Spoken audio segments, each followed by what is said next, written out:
Wassalatu wassalamu ala rasulillahi amma ba'd.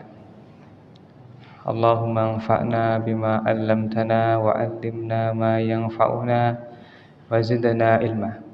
Hadirin hadirat rahimakumullah. Pada malam ini kita mendengarkan tema 10 amalan yang pahalanya mengalir setelah wafat, karya Profesor Dr. Abdul Razak bin Abdul Muhsin Al-Abad Al-Badr waffaqahullah, pengajar di Masjid Nabawi.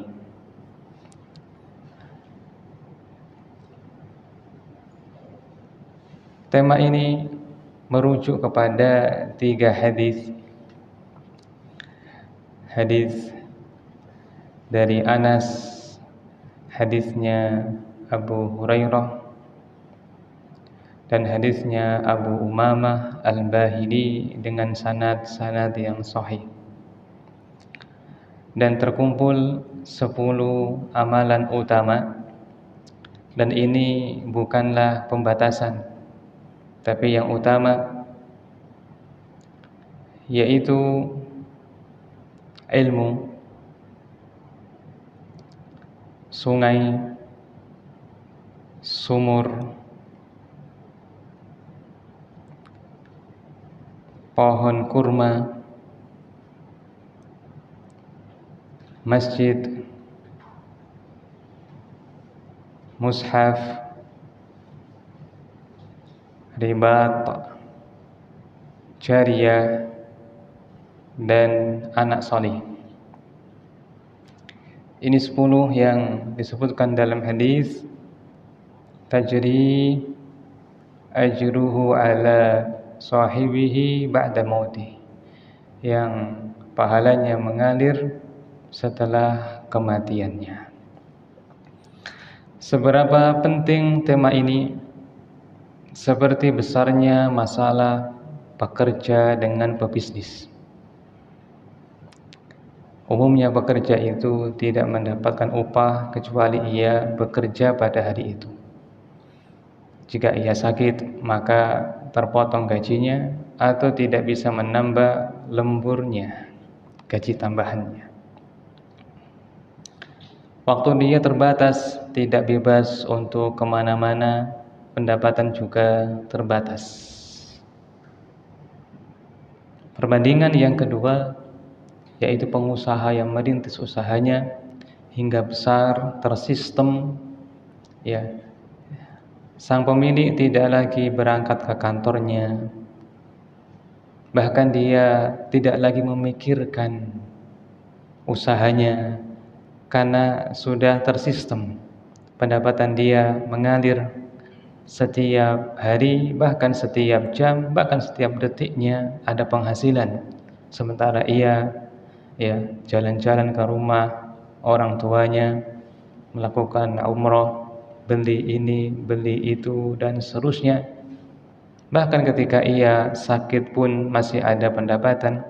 Bahkan ia ketika meninggal ada warisan yang banyak untuk anak cucunya. Itu perumpamaannya. Dan kita diperintahkan oleh Nabi SAW untuk memanfaatkan sisa waktu hidup ini, karena tidak ada lagi kesempatan kedua kalinya ketika telah mati. Maka maksimalkan kehidupan akhirat dengan amal-amal jariyah yang terus mengalir pahalanya setelah wafatnya kita. Kata Rasul sallallahu alaihi wa ala alihi wasallam, "Igtanim khamsan qabla khamsin." Manfaatkanlah 5 hal sebelum datangnya 5 hal. Syababaka qabla haramik, masa mudamu sebelum datang masa tuamu. Wasihhataka qabla saqamik, masa sakitmu sebelum datang masa sehatmu sebelum datang masa sakitmu. Wa ghinaka qabla fakrik, masa kayamu sebelum datang masa fakirmu. wa faraghuka qabla syughlik, masa luangmu sebelum datang masa sibukmu, wa hayataka qabla mautik, dan masa hidupmu sebelum datang masa matimu. Karena saking singkatnya waktu di dunia, maka Ibnu Umar radhiyallahu anhuma berkata, wa khudz min sihhatika qabla saqamik wa min hayatika qabla mautik, manfaatkanlah sehatmu sebelum sakitmu dan hidupmu sebelum matimu. Ketika ia mendengar sabda Nabi sallallahu alaihi wasallam, kun fid dunya ka'annaka gharibun aw 'abiru sabil. Jadilah kamu di dunia seperti orang asing, yakni perantauan, atau seperti orang yang menyeberang jalan, yakni lebih pendek lagi masa berdiammu di dunia. Baik, 10 itu, 7 yang pertama terkumpul dalam riwayat Al-Bazzar rahimahullah dari hadisnya Anas bin Malik radhiyallahu an. Nabi sallallahu alaihi wa ala alihi wasallam bersabda, sab'un yajri lil 'abdi ajruhunna min ba'di mautihi wa huwa fi qabri. 7 hal yang pahalanya mengalir kepada seseorang pasca wafatnya sementara dia di alam kubur. Sampai kapan mengalirnya? Ya, sampai datangnya hari kiamat. Karena catatan amal secara global ditutup pada hari kiamat. Kata Rasul sallallahu alaihi wasallam, La tanqati'ut taubatu hatta tatlu asyamsu min maghribiha. Taubat tidak akan terputus sampai matahari terbit dari barat, yakni kiamat. Sehingga mengalirnya pahala ini senantiasa terus sampai datangnya hari kiamat, penutupan amal global. Padahal kita kalau beramal sholih itu paling 40 tahun, 50 tahun. Sementara jarak kita sekarang sampai hari kiamat mungkin masih puluhan tahun, bahkan mungkin ratusan tahun, mungkin juga ribuan tahun. Allahu a'lam, Allah yang lebih tahu datangnya hari kiamat. Kembali, 7 perkara yang pahalanya akan mengalir kepada seorang hamba setelah kematiannya sementara ia di alam kubur, yaitu man 'allama ilman, yang mengajari ilmu, au kara nahron, atau yang mengalirkan sungai, au hafara bi'ra, atau yang menggali sumur, au warasa nakhlan, atau menanam pohon kurma, au bana masjidan, atau membangun masjid, au warasa mushafan, atau meninggalkan mushaf Al-Quran, au taraka waladan yastaghfiru lahu ba'da mautih, atau meninggalkan anak yang memohonkan ampun untuknya setelah kematiannya.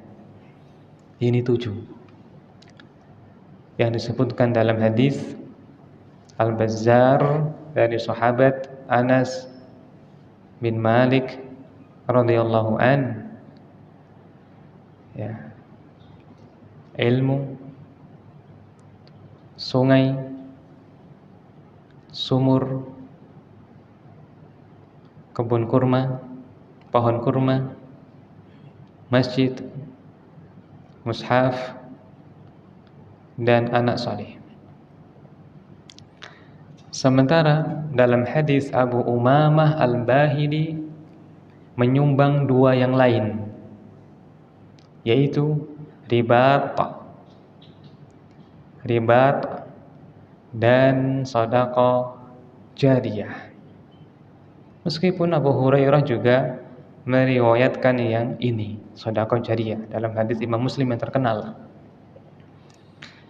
Berkata Abu Umamah Al-Bahili radhiyallahu an, Nabi sallallahu alaihi wasallam bersabda, arba'un tajri alaihim ujuruhum ba'dal maut. Ada 4 perkara yang pahalanya mengalir kepada pemiliknya setelah matinya.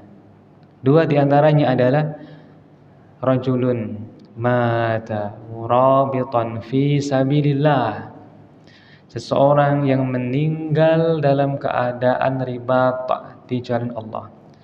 Ribat secara bahasa artinya mengikat, yakni berjaga di perbatasan wilayah muslimin dari serangan musuh, termasuk mujahid. Tapi dia begadang di garis depan untuk menjaga muslimin. Ribat, orang yang meninggal dalam keadaan ribat di jalan Allah. Berikutnya, wa rajulun ajra shadaqatan fa ajruha yajri alaihi ma jarat alaihim. Seseorang yang bersedekah dan pahalanya mengalir untuknya selama sedekahnya dimanfaatkan, yakni sedekah jariyah. Seperti apa? Wakaf. Seperti wakaf. Maka terkumpul 9. Yang satu yaitu kemudian yang satu kurang satu, yaitu membangun wakaf rumah, tempat tinggal untuk kepentingan umum, publik. Ditambahkan dalam hadis Abu Hurairah, dalam riwayat Ibnu Majah dengan sanad yang sahih, yaitu wa baitan libnis sabil banah, dan membangun rumah untuk musafir. Ibnu sabil yaitu musafir yang kehabisan bekal perjalanan. Ada tempat khusus. Nanti kita perluas maknanya sehingga bisa lebih mengena dalam kehidupan sehari-hari. Ini 10 amal yang utama meskipun tidak pembatasan. Setiap kebaikan yang ia tinggalkan dan masih dimanfaatkan orang sepeninggalnya itu mengalir kepadanya. Ada sebuah cerita di mana Syekh As-Sa'di rahimahullah mendapatkan cerita dari orang yang ia percaya bahwa ia bermimpi melihat seorang syekh yang dulu sering mengajar ilmu warisan, faraid, spesialis. Maka berkata sang laki-laki ini, wahai syekh, apa kabarmu? Kata dia, aku mendapatkan kiriman pahala terus. Kata dia, apa sebabnya? Faraid yang aku ajarkan, ilmu warisan yang aku ajarkan. Baik, kita mulai dari yang pertama secara singkat karena kita 10 ini dalam tempo sekitar setengah jam, maka tidak bisa maksimal. Yang penting kita mengetahui poin-poinnya. Yang pertama adalah man 'allama ilman, orang yang mengajari ilmu. Di dalam hadis yang lainnya ada ungkapan rajulun 'allama ilman fa ajruhu yajri alaihi ma umila bih. Seseorang yang mengajarkan ilmu maka pahalanya mengalir untuknya selama ilmu itu diamalkan. Ilmu itu diamalkan. Masalah, apakah ilmu yang diajarkan dan belum diamalkan itu tidak mendapatkan jariyah? Jawaban tidak. Berkata Ibnu Qayyim rahimahullah, ilmu itu ada ilmu yang sifatnya hanya keyakinan, I'tiqad seperti ilmu tentang ma'rifatullah, mengenal Allah, nama-namanya, sifat-sifatnya, kebesaran perbuatannya, bahkan itu yang ilmu yang paling tinggi. Yang kedua, ilmu yang diamalkan seperti fikih salat, fikih puasa, fikih zakat. Dan kedua, ilmu ini ilmu yang bermanfaat. Maka tidak mesti kita belajar ada bentuk secara nyata amalnya. Ya. Karena ilmu akidah itu sifatnya keyakinan. Dan ada efeknya terhadap kehidupan berupa kekuatan jiwa dan dorongan untuk semangat beramal. Nah, kembali kepada ilmu yang bermanfaat. Artinya dia mengajarkan ilmu, termasuk pula orang-orang yang menjadi sebab tersebarnya ilmu syar'i, ilmu agama. Dan tidak ada amalan yang lebih cepat untuk mengantarkan kepada surga melebihi ilmu syar'i.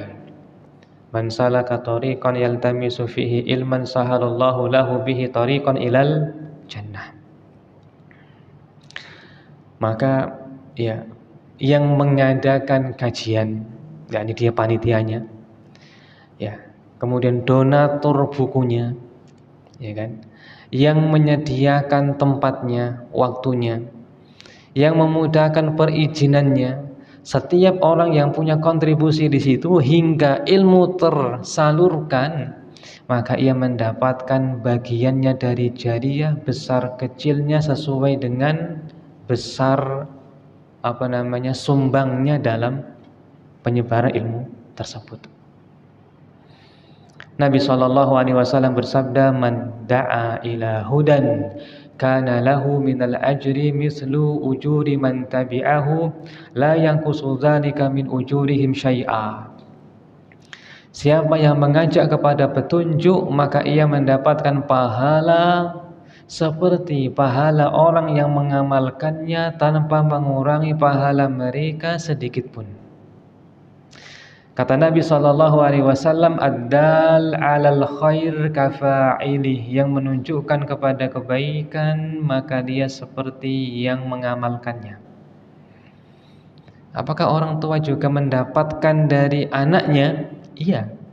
Karena orang tua yang membiayai anaknya belajar meskipun tidak mengajarinya langsung. Kaidahnya, setiap perantara untuk menuju tujuan, maka perantara itu mendapatkan bagiannya. Bahkan berkata Ibnu Taimiyah rahimahullah, ma la yatimul wajibu illa bihi fahuwa wajib.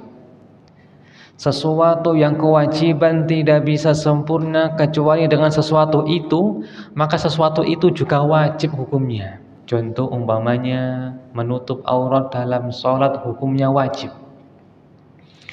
Ketika sholat tidak bisa dilaksanakan kecuali dengan membeli pakaian, maka membeli pakaian saat itu hukumnya wajib. Artinya al-wasa'il laha ahkamul maqasid. Perantara itu menempati hukum seperti tujuan, kata Ibnu Utsaimin rahimahullah. Maka kita bergembira dengan karunia Allah yang sangat luas sekali ini. Maka jadilah kita sebagai penyebar ilmu syar'i dengan apa yang kita mampu. Bahkan sekarang sangat mudah sekali share di grup, share di status, itu bagian dari menyebarkan ilmu syar'i. Ketika ada orang yang bertobat dengannya, mendapatkan ide kebaikan dengan itu, alangkah banyaknya orang yang menjadi besar gara-gara sebuah kalimat. Ketika majelis ilmu berkata Ishaq bin Rahawai, seandainya ada orang yang menyusun kitab sahih, maka bagus manfaatnya. Kata Bukhari ketika hadir di situ, fawaqa'a fi qalbi, ucapan itu masuk ke dalam hatiku. Maka beliau menyusun kitab Sahih Bukhari. Berapa pahalanya Ishaq bin Rahawai? Jadi sebab dengan sebab dia, ucapan dia itu, Bukhari menyusun kitab Sahih Bukhari. Berapa pahalanya ibunya Imam Syafi'i, Imam Ahmad, Imam Malik yang menyiapkan anaknya ketika kecil untuk belajar. Ya. Ibunya Malik mengatakan, wahai Malik, pergilah kepada Rabi'ah. Ta'allam min adabihi qabla an ta'khudha min hadithihi. Ambillah adabnya sebelum engkau mengambil hadisnya. Berapa pahalanya? Pelantara. Ini ilman, ya. Man 'allama ilman, mengajari ilmu. Ambil kita di sini porsi. Menjadi sebab tersebarnya ilmu. Karena itu jariyah. Meskipun kita telah mati, bahkan kita masih hidup, ketika ada orang yang mengamalkan apa yang kita sebar itu, maka kita mendapatkan pahalanya, sementara kita belum mampu mengamalkannya, ya. Dan tidak tercela. Contoh, puasa Senin Kamis, hukumnya sunnah. Ketika orang mengajak orang untuk berpuasa sementara ia tidak berpuasa, dia tidak berdosa. Dan ia mendapatkan pahala orang-orang yang berpuasa. Dia tidak berpuasa karena ada hajat, mungkin dia butuh kekuatan untuk bekerja dan seterusnya. Nah, lanjut. Yang kedua dan ketiga tentang masalah air. Karonahron au hafara bi'ron, mengalirkan sungai atau menggali sumur. Dan ini murni sosial. Ya. Selama air yang sampai kepada manusia itu dimanfaatkan, selama itu pula kita mendapatkan tambahan pahala meskipun kita hidup maupun mati. Dan ini luas cakupannya. Contoh mamanya yang dengan sebab ide dia PDAM sampai ke perkampungannya, termasuk, ya. Atau wakaf sumur, ya. Ustadzuna Dr. Ainul Harith rahimahullah termasuk orang yang semangat dalam menggali sumur, mencari donatur dari Arab Saudi, ya, bangun masjid, ya. Dan saya mendengar bahwasanya sebulan itu ACC 15 masjid, itu minimal, kadang sampai 20, 30. Ad-dalu 'alal khair kafa'ili, orang yang menunjukkan kepada kebaikan dia seperti pelakunya.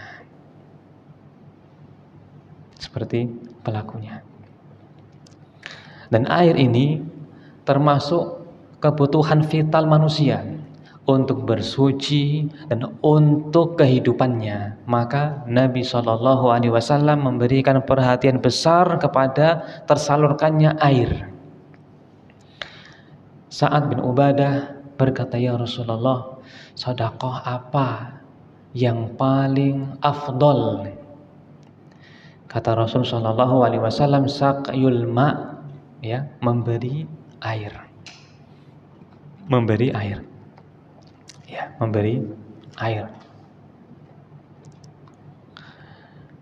Dengan sebab memberi minum seekor anjing, seseorang masuk surga.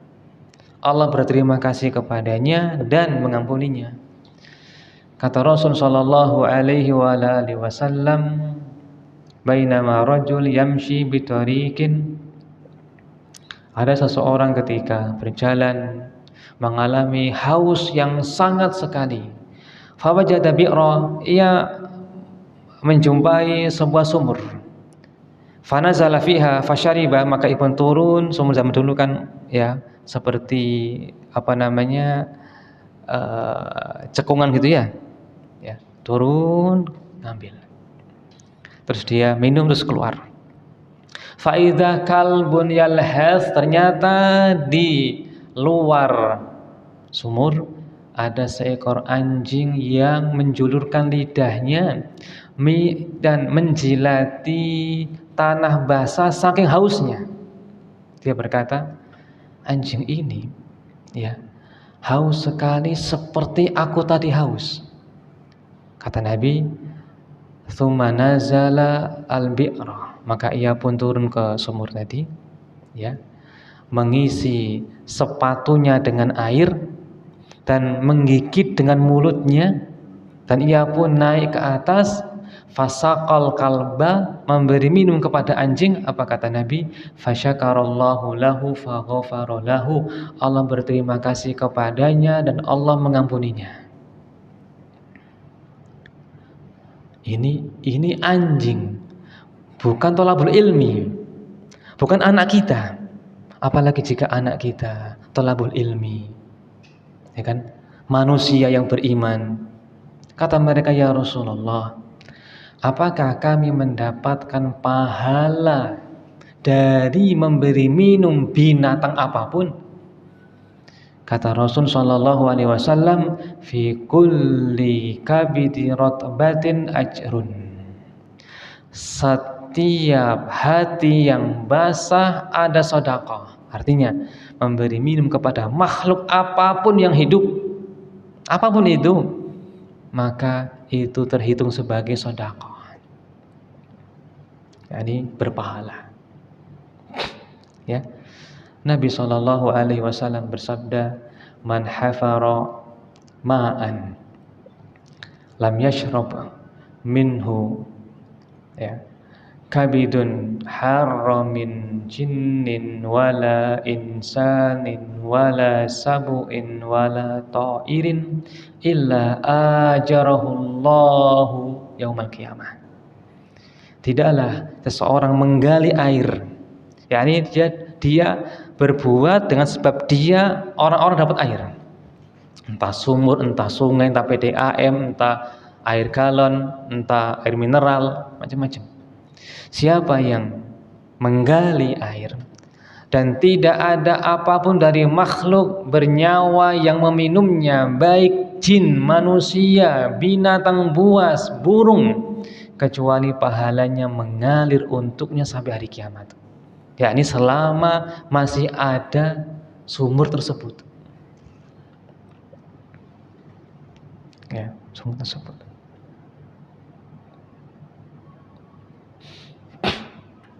Ya, air termasuk sedekah jariyah. Ya.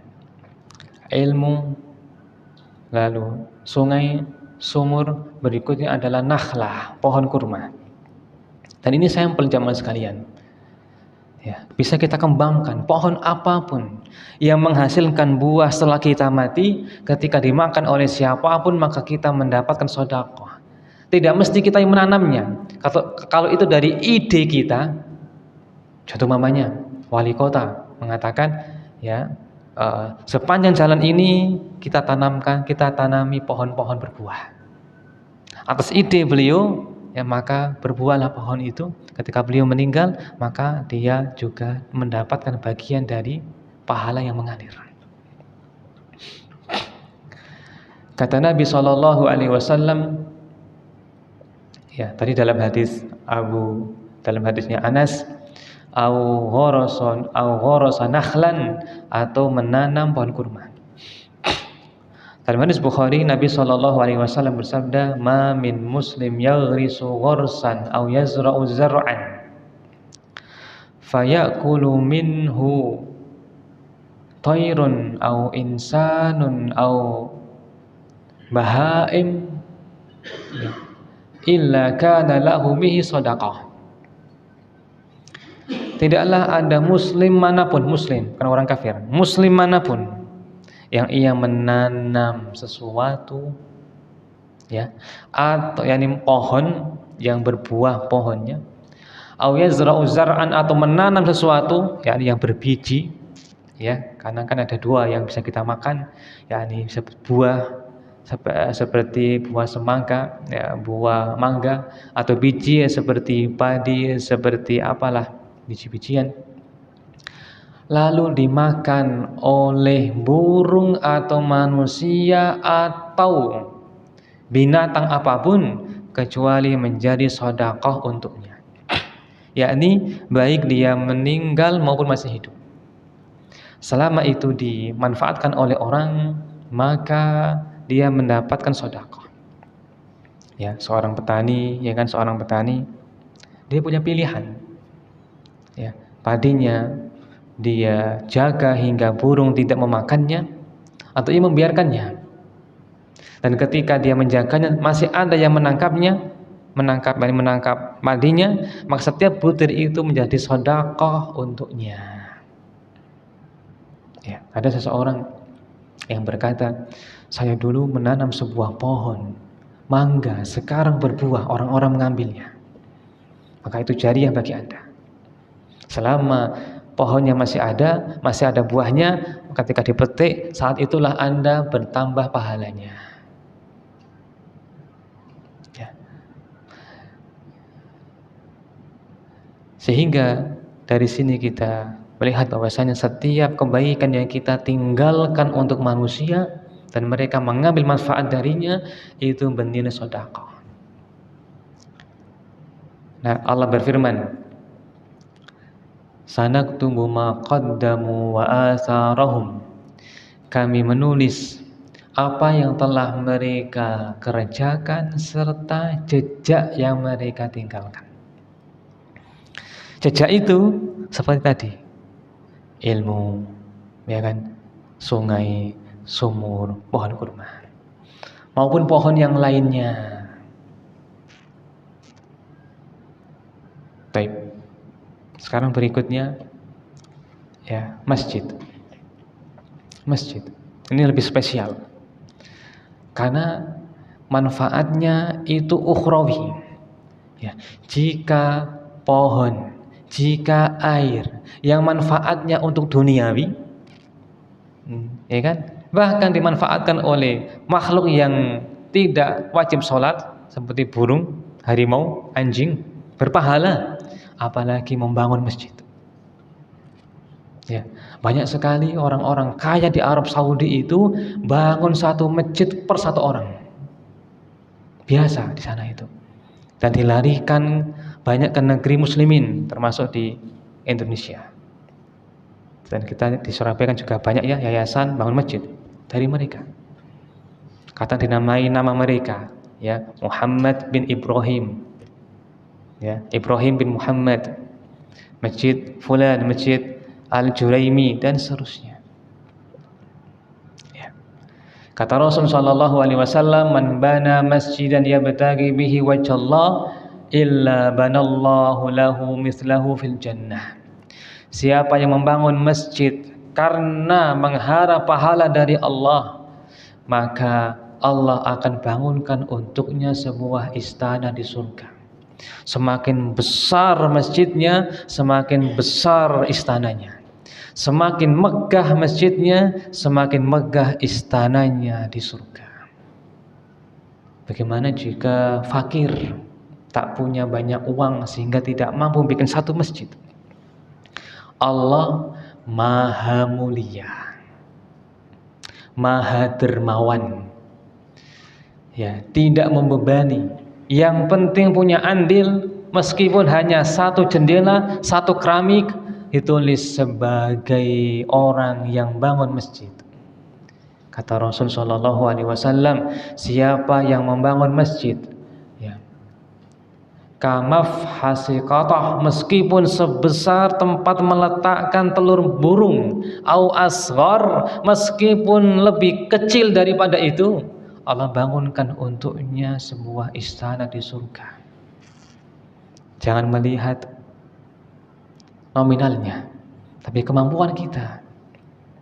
Ya, ada orang yang sedekah 1 dirham mengalahkan sedekah 100.000 dirham. Ya Rasulullah, bagaimana? Kata Nabi, ya, ada orang banyak hartanya, ia mengambil 100.000 dirham darinya. Ini kecil, melimpah hartanya. Sementara orang lain hanya punya 2 dirham. Maknanya dia sedekah setengah hartanya. Berharga sekali bagi dirinya. Maka 1 dirham mengalahkan 100.000 dirham. Ini jariah, jariah. Masjid adalah tempat yang paling utama di bumi. Ahabbul biladi ilallahi masajiduha. Bagian bumi yang paling afdal adalah masjidnya. Sebagaimana bagian bumi yang paling jelek, yang paling Allah benci adalah aswaquha, pasarnya. Ya, pasarnya. Maka setiap orang yang punya andil dalam masjid, meskipun hanya pikiran dan tenaga, karena itu yang ia mampu, maka Allah bangunkan untuknya istana di surga. Baik, lanjut. Yang setema dengan ini adalah au baitan libnis sabili bana, atau rumah untuk ibnu sabil yang ia bangun. Dan ini murni sosial. Itu pun jariah. Ibnu sabil adalah musafir yang kehabisan bekal perjalanan. Orang itu butuh penginapan. Kalau kita punya tempat khusus untuknya, ya, maka disukai kalau rumah itu luas daripada megah, tapi sempit. Karena rumah yang luas bisa menampung tamu. Kata Nabi SAW, di antara faktor penunjang bahagia, baitun wasi', rumah yang luas. Nabi tak mengatakan rumah yang megah, rumah yang luas. Ya, rumah yang luas. Maka setiap tempat yang kita berikan dan bermanfaat bagi manusia, terutama setelah kita mati, itu jariah. Termasuk pula apalagi untuk kita menyediakan ruang sekolah, pondok, ruang ustadz, ruang imam, ruang, ya kan, macam-macam. Bahkan bangun rumah sakit, bangun jembatan. Ya, Utsman itu memiliki peninggalan harta yang jariah yang sekarang masih ada, dirupakan dalam bentuk sebuah rumah sakit kalau nggak salah di Arab Saudi. Ini dari harta Utsman yang berkembang terus. Subhanallah. Jariah. Kita hidupnya cuma singkat, setelah mati itu lebih lama usia kita sampai hari kiamat. Bagaimana jika setiap hari di masa kematian itu, di alam barzah itu terus bertambah pahala, sementara teman dia yang dulu sungguh-sungguh dalam fisiknya beribadah, ya, belum tentu diterima ibadahnya, itu pun juga tidak bisa bertambah. Maka cari usia kedua kita dengan meninggalkan jejak sebelum meninggal, dengan ibadah jariah, apa yang kita mampu. Ya, kalau ada pembangunan masjid, pembangunan mungkin pembebasan wakaf untuk pondok, ya, untuk pendidikan, kita kontribusi meskipun hanya 50.000, ya, semampu kita. Apa kata Nabi tadi? Kamaf hasiqatah, meskipun dia sumbangnya hanya tempat sebesar meletakkan telur burung, au asghar, bahkan lebih kecil daripada itu, Allah bangunkan untuknya sebuah istana di surga. Dan Allah, ya, memberikan apresiasi terhadap perjuangan orang, apa yang ia mampu. Sebagaimana 1 dirham mengalahkan 100.000 dirham. Ya. Dan di antara karunia Allah kepada umat Islam, setiap peninggalan tempat mendapatkan pahala. Coba kita perhatikan masalah kuburan. Kata Nabi SAW, man hafara li mayyitin qabra, siapa yang menggali kuburan untuk mayit, fa'jannahu fih, lalu menguburkannya di dalamnya, ujriya lahu min ajrin ka ajri maskanin uskinahu ila yaumil qiyamah, maka ia mendapatkan pahala yang mengalir seperti pahala orang yang memberikan rumah yang ditinggali, ya, sampai hari kiamat. Ini pahalanya terus sampai hari kiamat, karena kan mayit di situ sampai hari kiamat, ya kan? Mayit pasti di bumi sampai hari kiamat, maka pahalanya mendapatkan jariah, ya, sampai seakan-akan kita sedekah, ya, sebesar biaya kos tiap hari untuk si mayit sampai hari kiamat. Dan ini pahalanya untuk yang menggalinya, meskipun dia dapat upah. Jika dia mengharapkan pahala kepada Allah meskipun dapat upah dari menggali itu, maka ia mendapat pahala sampai hari kiamat. Terus bagaimana lagi dengan yang mewakafkan tanah untuk pemakaman? Terus bagaimana dengan orang yang termasuk pula yang memberikan izin, ya kan, pemakaman, ya kan? Dan orang yang menurunkannya juga mendapatkan pahala jariah, karena sebab dirinya lah ini mayat dipendam di dalam kuburan. Terus bagaimana dengan yang rumah yang kita tinggalkan untuk anak kita, istri kita, cucu kita, atau pondok yang kita tinggalkan? Karunia dari Allah kepada umat Islam, bahwa apapun yang ia tinggalkan dari bangunan karena Allah, jariah untuknya selama digunakan dalam kebaikan. Ya, ilmu, sungai, sumur, pohon, masjid, rumah. 6. Ya, 6. Sekarang ribat, berjaga-jaga. Berjaga-jaga itu berat, ya, karena ketakutan akan dibunuh oleh musuh. Wajar sebagai seorang manusia ketakutan ketika berjaga-jaga, karena dia terbatas jumlah orangnya, kemudian dia dalam kondisi sedikit, ya, dan dia langsung menghadap ke musuh. Makanya di antara pahalanya adalah, ya, fayu ammanu minal fattan, dia aman dari fitnah kubur, karena fitnah ketika jaga-jaga sudah berat bagi dirinya. Kata Nabi SAW, ya, dalam hadis Abu Umamah Al-Bahili, rajulun mata murabitan fi sabilillah, orang yang mati karena ribat di jalan Allah, termasuk yang mengalir pahalanya.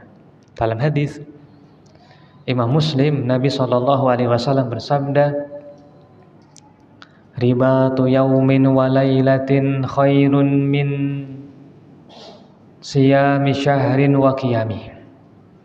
Ribat sehari semalam, yakni 24 jam, lebih utama daripada puasa sebulan plus tahajudnya.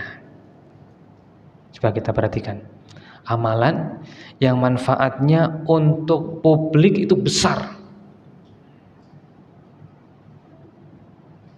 ya. Ribat sehari semalam, yakni 24 jam, lebih utama daripada puasa sebulan plus tahajudnya. Fa in mata jara alaihi amaluhu alladhi kana ya'malu. Jika ia mati, maka amal yang biasa ia kerjakan mengalir untuknya. Apa itu maksudnya? Maksudnya adalah ribat itu, serta amal yang ia kerjakan dalam ribat, seperti mungkin sholat, mungkin juga masak untuk temannya, ya kan, berbicara kebaikan dengan temannya, itu tambahan bonus mengalir untuknya, ya kan, sampai hari kiamat. Wa ummina min fatanil qabr, dan dijaga dari fitnah kubur. Ya, baik. Ilmu, sungai, sumur, pohon, masjid, rumah, ribat. Kemudian sekarang kita beralih kepada sedekah. Sedekah jariyah ini jelas setiap harta yang kita gelontorkan yang mana manfaatnya tetap berlangsung setelah kita mati, maka itu menjadi jariyah setelah kita mati. Baik, kita mendengarkan adzan terlebih dahulu.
Bismillahirrahmanirrahim. Wassalatu wassalamu ala rasulillahi amma ba'd.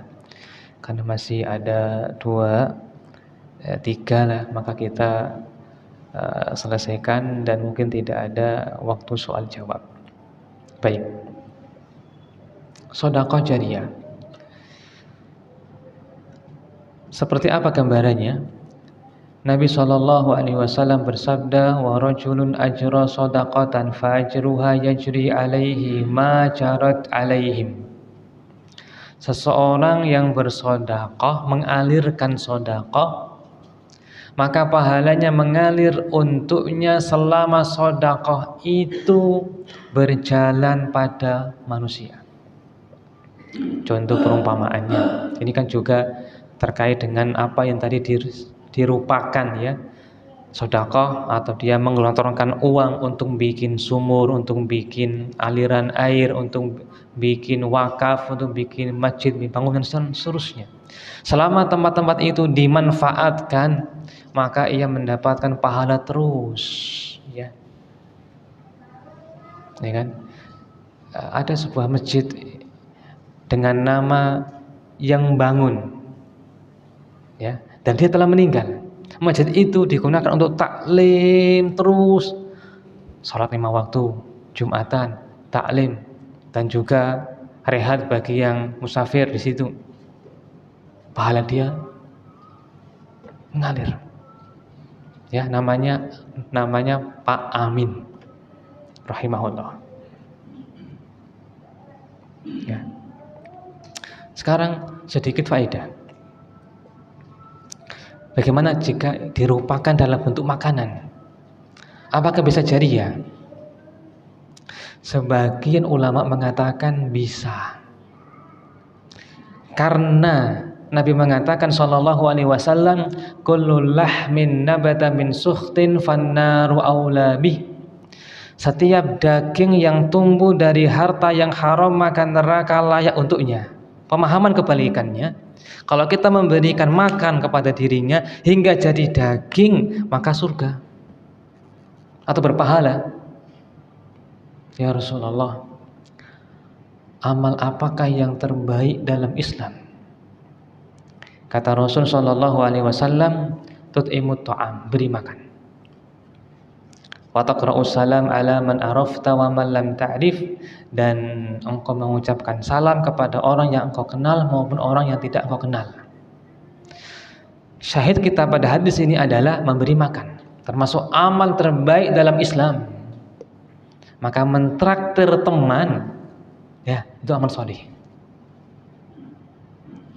Amal soleh yang ia gunakan untuk nanti ibadah. Karena orang beriman itu sholat dan jadi daging dalam dirinya, meskipun nggak tahu gimana porsinya daging tersebut, darahnya, tapi ia gunakan jasad itu untuk ibadah kepada Allah. Selama dia ibadah kepada Allah, kita mendapatkan tambahan pahala. Apalagi nafkah yang kita berikan kepada anak, kepada istri. Dan Nabi mengatakan, a'zamuha ajron alladzi anfaqtahu ala ahlik, yang paling besar pahala dari sedekah tersebut yang engkau berikan kepada keluargamu. Maka keringat kita itu bernilai pahala ketika bekerja. Maka semangat dalam bekerja, ya. Dan jangan lupa sholat dan niatkan karena Allah. Maka orang beriman itu memborong banyak pahala. Maka jangan meremehkan sedikit pun dari orang Islam. Mereka orang yang tinggi di sisi Allah subhanahu wa ta'ala, ya kan? Berikutnya, awarasa mushafan, atau mewariskan mushaf. Nabi menunjuk mushaf, menunjukkan bahwasanya peninggalan yang terbaik dari tulisan adalah mushaf. Itu lebih utama daripada kita mentraktir orang. Kalau mushaf terbaca terus, ya. Man 'allama ayatan min kitabillah falahu ajruha ma tuliyat. Ya. Siapa yang mengajarkan satu ayat dari kitabullah, maka ia mendapatkan pahala selama dibaca. Termasuk pula pahala selama dia bacanya menggunakan mushaf kita. Ya, maka di antara proyek besar di dalam yayasan, bangun masjid, tebar mushaf, bangun sumur, dan anak yatim. Ya. Termasuk pula maka kita luaskan buku agama dicetak, ada kajian, ya, usulan di rumah kita. Usahakan kalau kita mampu, ya, mushafnya banyak. Terus buku yang juga penting adalah buku Hisnul Muslim, kumpulan dari doa zikir harian seorang muslim. Hadiahkan untuk tamu, untuk Pak Ojol, manfaat jariah. Ya, enaknya jadi orang kaya, apa-apa bisa. Orang kaya yang ngerti surga. Nah, sekarang yang terakhir, ya, awwaladan sholih yastaghfiru ba'da mauti, Anak solih yang memohonkan ampun bagi orang tuanya, itu termasuk amal jariyah. Ya, termasuk pula guru-gurunya yang mengajari ilmu kepada anak tersebut juga mendapatkan jariyah. Jariyah karena mengajari dia ilmu, jariyah ketika anak itu mengamalkannya, jariyah ketika anak itu mendoakan guru-gurunya. Dan guru-guru itu adalah orang tua kedua dari seseorang. Kata Allah Ta'ala, anishkurli wali walidayka ilayyal masir. Bersyukurlah kamu kepadaku serta kepada kedua orang tuaku. Berkata sebagian salaf, yakni kepada guru yang mengajarimu. Maka termasuk dari orang tua kita, yakni orang tua rohani. Orang tua kita yang melahirkan, ya kan, orang tua jasmani sekaligus rohani.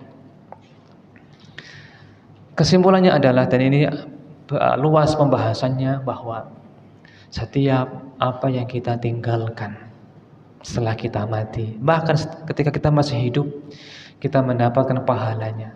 Maka niatkan itu karena Allah. Wahai manusia, inna a'malakum qalilah, amal kalian itu sedikit. Fa akhlisu hadal qalil, maka ikhlaskan yang sedikit ini. Ya, sedikit tapi ikhlas lebih utama daripada banyak tapi tidak ikhlas. Allahu ta'ala a'lam. Demikian sekilas dari 10 amal yang pahalanya mengalir setelah matinya sementara dia di alam kubur. Semoga Allah subhanahu wa ta'ala memudahkan kita untuk menyicil amal-amal yang bisa kita tinggalkan setelah kita meninggal. Amin Allahumma amin. Rabbana atina fid dunya hasanah wa fil akhirati hasanah wa qina adzabannar. Allahumma shalli wa sallim ala nabiyyina Muhammadin wa ala alihi wa sahbihi ajmain. Walhamdulillahi rabbil alamin. Wassalamu alaikum warahmatullahi wabarakatuh.